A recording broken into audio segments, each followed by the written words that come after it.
The forest whispered promises of adventure, a symphony of rustling leaves and chirping crickets. John, a seasoned hiker, craved the unknown. He yearned for trails untouched, for experiences raw and unfiltered. John lived for the adrenaline, the thrill of venturing where maps refused to guide. He scoffed at marked paths, finding solace in the embrace of the wild. Today, a new adventure awaited. The forest path was dappled with sunlight, a picturesque scene. Birdsong filled the air, a harmonious melody. A gentle breeze rustled through the leaves, whispering secrets, yet beneath the idyllic facade a sense of foreboding lingered. John, oblivious to the subtle shift, pressed on. He inhaled the crisp air, reveling in the beauty surrounding him. The trail, though, was growing darker, the trees closing in like watchful guardians. He dismissed the unease, attributing it to the solitude. The forest had its own rhythm, its own pulse. He was merely a visitor, treading upon its sacred ground. The familiar trail ended abruptly, swallowed by a tangle of overgrown vines. John, undeterred, felt a surge of excitement. This was the unknown he craved, the uncharted territory that set his soul alight. He pushed through the dense foliage, the air growing heavy and still. The once vibrant forest seemed to hold its breath, observing his every move. A strange silence descended, broken only by the crunch of leaves beneath his feet. John, his senses heightened, noticed a faint trail, barely discernible from the surrounding undergrowth. It beckoned him forward, promising adventure and a glimpse into the heart of the unknown. The trail wound deeper into the forest, each step taking John further from the familiar and into the heart of the unknown. The path was narrow, barely visible under the thick carpet of fallen leaves, and twisted like a serpent through the ancient trees, the air thick with the scent of damp earth and decaying leaves, a rich, loamy aroma that seemed to cling to his clothes and fill his lungs with every breath. The forest floor was a mosaic of life and death, where new growth sprouted from the remnants of the old. The sunlight struggled to penetrate the dense canopy, its rays reduced to mere slivers of light that flickered like ghostly fingers through the leaves. The interplay of light and shadow created an almost surreal atmosphere, as if the forest itself was alive and watching.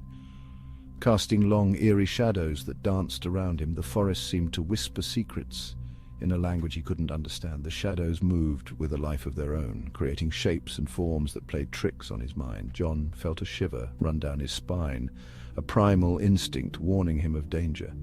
His heart pounded in his chest, each beat echoing in the silence of the forest.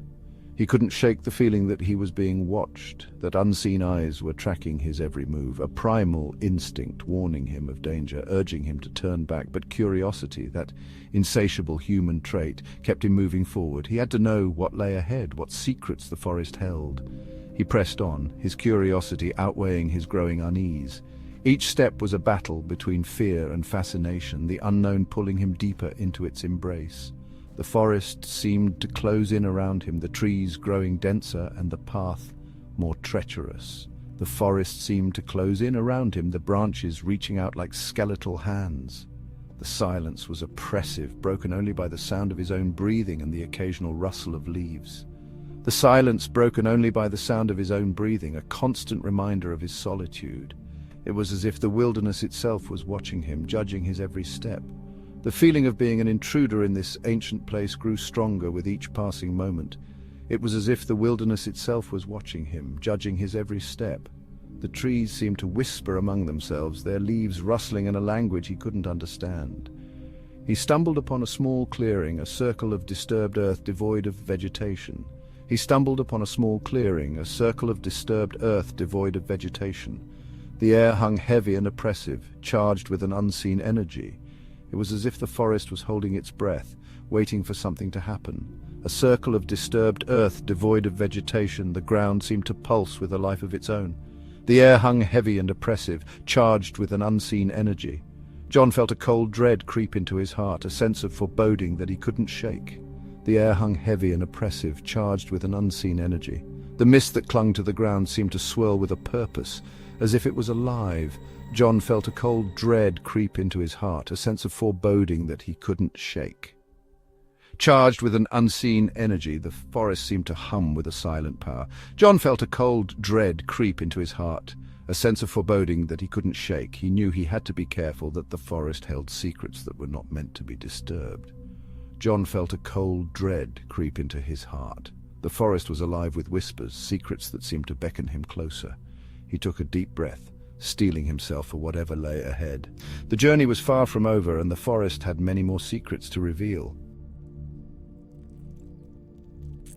Section 5. A glimmer in the darkness. In the center of the clearing, a glint of metal caught John's eye. The forest was eerily silent, the only sound being the rustle of leaves under his feet.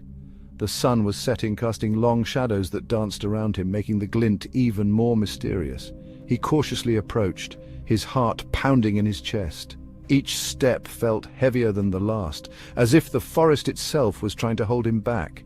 The air was thick with anticipation, and John could feel the weight of the unknown pressing down on him. As he drew closer, he realized it was a camera, half buried in the dirt. The sight of it was both surprising and intriguing. What was an old camera doing in the middle of nowhere? Questions swirled in his mind, but he knew he had to investigate further. It was old, the leather casing cracked and worn. The camera had clearly been there for a long time, exposed to the elements. The once vibrant leather was now faded and brittle, telling tales of time and neglect.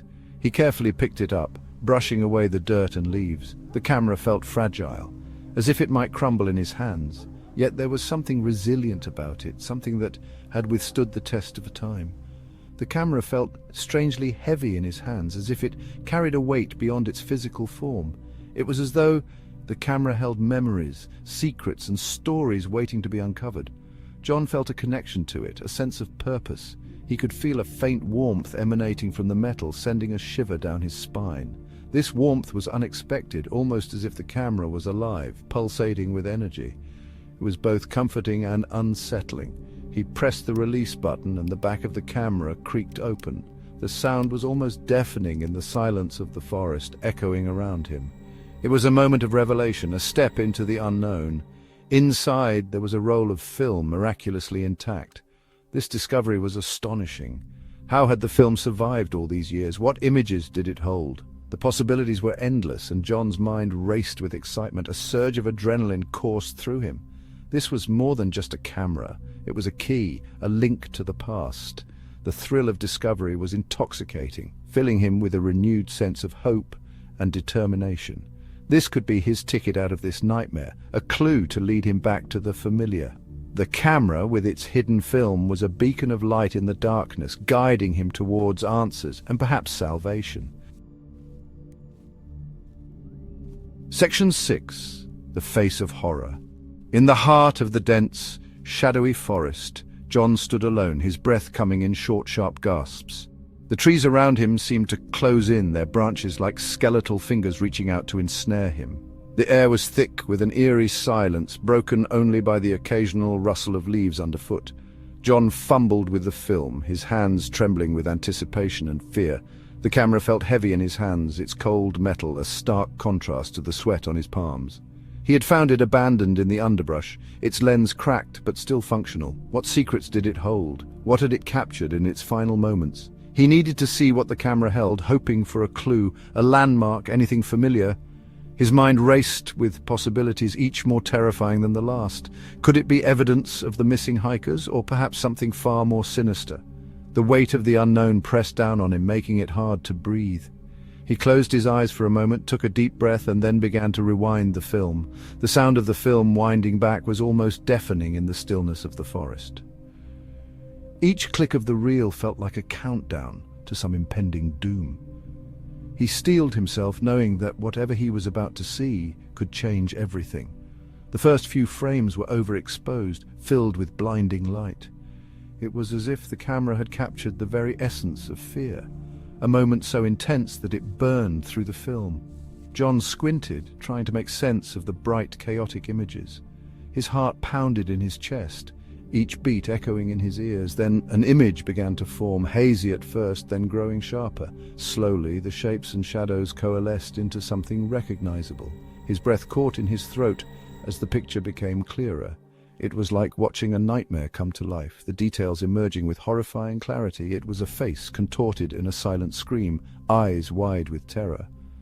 John's blood ran cold. The expression was one of pure, unadulterated fear, a look that spoke of unimaginable horrors. He could almost hear the silent scream, a cry for help that would never be answered. It was a woman's face, her features twisted in a grotesque parody of fear. Her mouth was open in a silent wail, her eyes wide and unblinking. The sheer terror etched into her features was palpable, a haunting image that would be seared into John's memory forever. Her eyes seemed to stare directly at him, accusingly, pleadingly. They bore into his soul as if begging him to understand, to do something. The intensity of her gaze was overwhelming, a silent plea that left him feeling helpless and exposed. He stumbled back, dropping the camera, his stomach churning. The weight of what he had seen was too much to bear. He felt a wave of nausea wash over him, his mind reeling from the horrific images. The forest seemed to close in around him, the shadows growing darker, more menacing. He knew he had to get out, but the terror held him in its grip, paralyzing him with fear. Section 7, Despair's Grip. John's mind raced, trying to make sense of the horrifying image. Who was this woman? What had happened to her? And what was this place? He felt a surge of panic rising within him, threatening to consume him. He picked up the camera and frantically searched for more pictures. Each frame told a story of terror. A man running through the woods, his face contorted in fear. A group of people huddled together, their eyes wide with panic. And then he saw it. A picture of himself, standing at the edge of the clearing, an expression of curiosity and apprehension etched on his face. The camera shutter clicked open, the whirring sound echoing through the silent forest. Section 8, a shocking realization. The camera slipped from John's grasp, clattering onto the forest floor. He stared at his own terrified reflection in the camera lens, a chilling realization washing over him. He was not the first to stumble upon this place, to be lured in by its deceptive beauty. He was not an explorer, not a pioneer. He was prey. The forest had drawn him in, just as it had drawn in countless others before him, trapping them in its web of shadows and fear. The silence of the forest was no longer peaceful, but predatory, filled with unseen eyes watching his every move. He was surrounded, hunted by something he couldn't see, couldn't understand.